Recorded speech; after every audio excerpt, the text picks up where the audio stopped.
Engage. Disrupt. Adapt. Repeat. You're listening to Pure Reinvention, the podcast for curious people.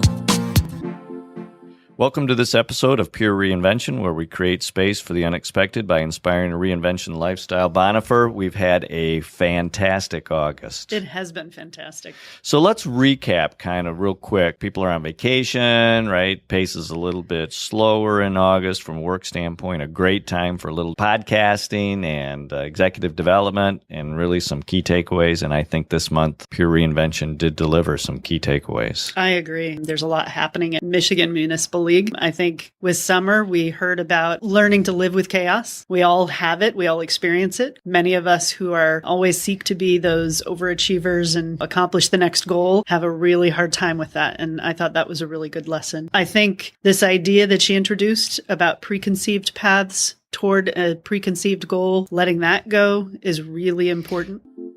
Starters is for anyone, even an individual who's going through a personal reinvention. Whether it's on a personal level or your career, everybody needs a reinvention. I definitely would recommend Starters. I think it's a really good program. Mike Bills and his team are fantastic. They really get you thinking in ways that you didn't think before. Pure Reinvention is happy to announce our second Starters Consort, October 4th and 5th and October 24th and 25th. Go to purereinvention.com/starters and start your reinvention journey today.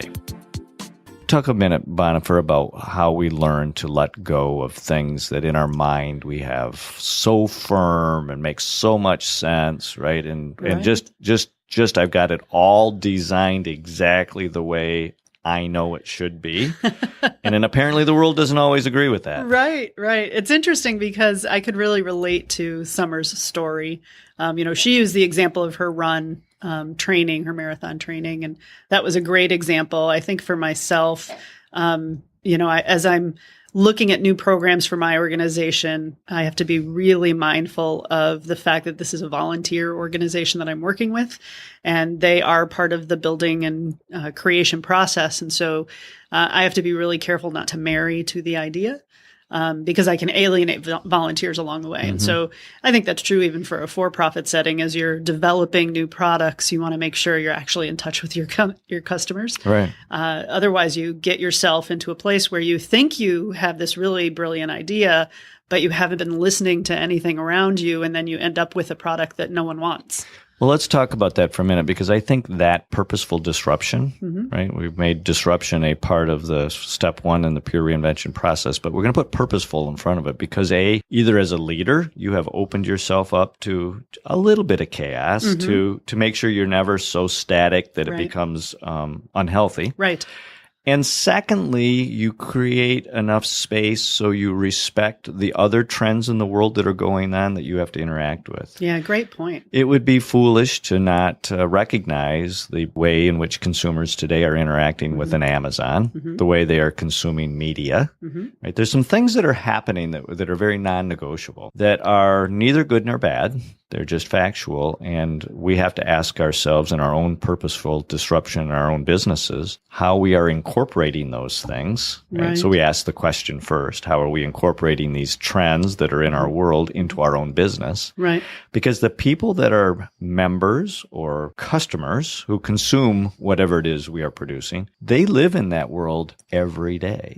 And so for us to create a world that has some sort of a vacuum to it, that doesn't somehow respect what's going on in the rest of the world seems a little ridiculous. Right. But we do see it, don't we? We do. I think MML is actually a really great example of an organization who acknowledges the trends of 2017 without necessarily doing every trend that comes along. Being in touch with the trends of today doesn't necessarily mean you have to do everything. Facebook isn't right for every organization. Twitter may not be right for every organization. But acknowledging that that's the world in which we live and figuring out how to incorporate that knowledge into your vision is critical. And that some people do get their information and their news from them. That we've gone from just a single source of information, to a whole plethora of sources. We cannot anymore say one is any better than the other, because we have to really put information into all those channels to really get the maximum amount of awareness. Right. I think one of the things that we can get out of some of these trends, though, too, is learning how to think differently.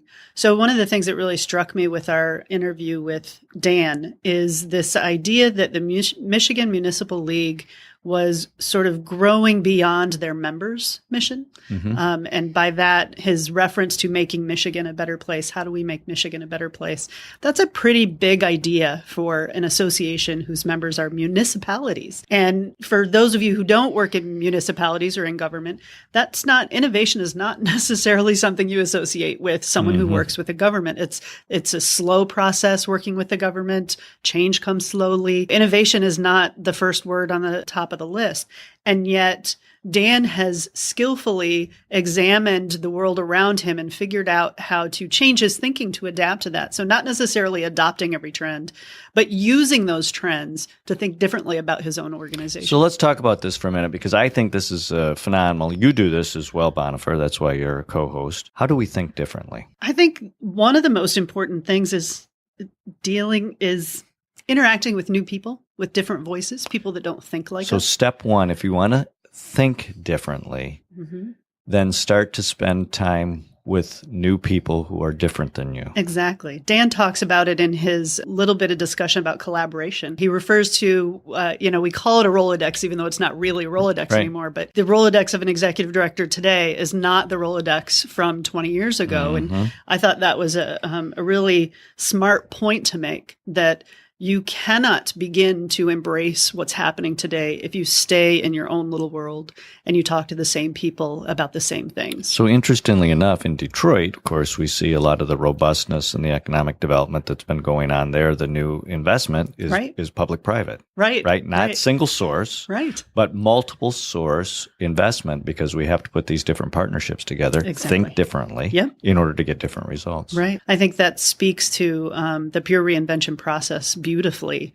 It's really about turning things on its ear and then moving forward. Or it's adding, right? It's not necessarily saying that one way is wrong. Maybe where we came from, it was more singular. Right. But where we're going, as you're saying, means we have to think differently, which means even if we didn't have to do it, what a better way to do it, because we get to add all these new elements and dimensions in that didn't necessarily exist before. Right. And really and truly, for a leader or someone that's affecting change, doesn't that really mean you have more ways in which you can come up with a superior result? Right. How liberating, right? Well, to me, it is. To me, it seems like we would welcome 5 different ways in which we could create combinations to put things together and get to an end result instead of one. Right. More complicated, more confusing, but I kind of liken it, Bonnifer, to the primary colors. Sure.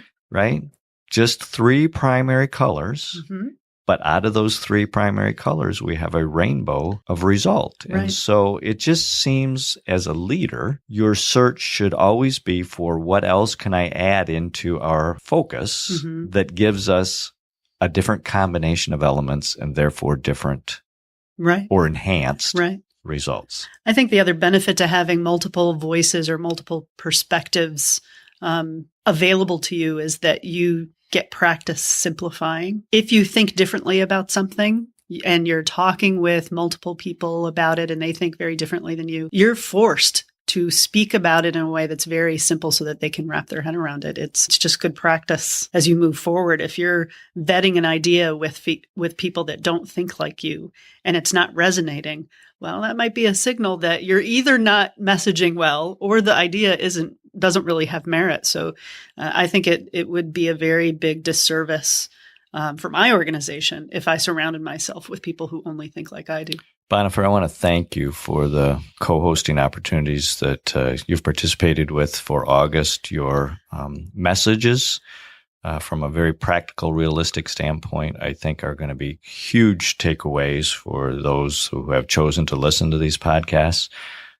We really appreciate you being a successful part of what our August podcast schedule has been and for taking the time to do these with us. My pleasure. Thank you for having me. Thanks for listening to this episode of Pure Reinvention. Keep the conversation going and get alerts when new podcasts are up by following us on Twitter at Pure Reinvention or sign up for our mailing list at purereinvention.com.